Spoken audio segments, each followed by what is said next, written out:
जनादेश की बात होती है। 4 राज्यों में जनादेश आया है।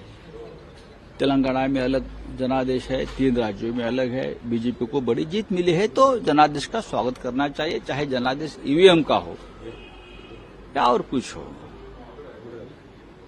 लेकिन हम लोग हमेशा कहते हैं,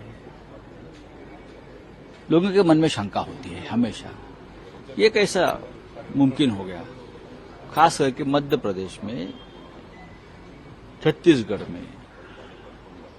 तो हम ये कहते कि अगर ये लोगों के मन में शंका है तो एक बार शंका दूर कर दीजिए। एक चुनाव आप बैलेट पेपर पर लीजिए ना, एक चुनाव से, और लोगों के मन में जो शंका है दूर कर लीजिए। हम एक चुनाव की बात करते हैं, एक चुनाव बैलेट पेपर पर लीजिए, चाहे लोकसभा हो चाहे विधानसभा हो, फिर लोगों को बोलने का मौका नहीं रहेगा। दूसरी बात है, अभी आप जीत गए हो, अब की मैजिक चल गया है विधानसभा 4 राज्यों के।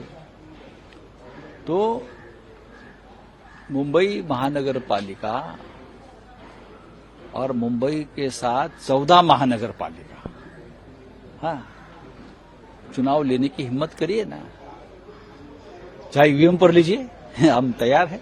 तरीके से उनकी जीत हुई है, खास करके मध्य प्रदेश और छत्तीसगढ़ में, सरप्राइजिंग थी, पर वो बधाई के पात्र हैं। उन्होंने जनता के बीच में जाकर जनता को कन्विंस कर पाए।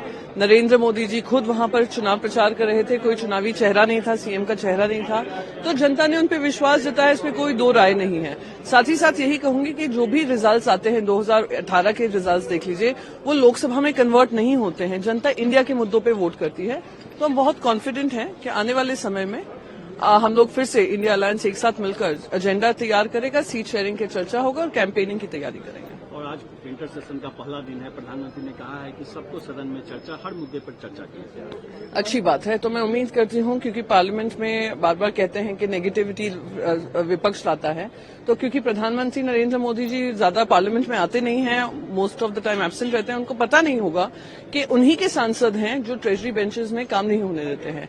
इतनी भारी संख्या से आप चुनकर आए हैं, लोकसभा में आपके पास 300 से ज्यादा नंबर हैं, फिर भी आप विपक्ष को दबाने की कोशिश करते हैं, विपक्ष की बातों पे चर्चा नहीं होने देते हैं। महंगाई की बात हो, अदानी के भ्रष्टाचार की बात हो, मणिपुर की बात हो, मराठा रिजर्वेशन का आज मेरा मुद्दा है जो 0 आवर में मैं उठाऊंगी, उस पर चर्चा होनी चाहिए। तो विपक्ष की चर्चा करें तो यहाँ पे पॉजिटिव क्लाइमेट बनेगा, डेमोक्रेसी की जीत होगी।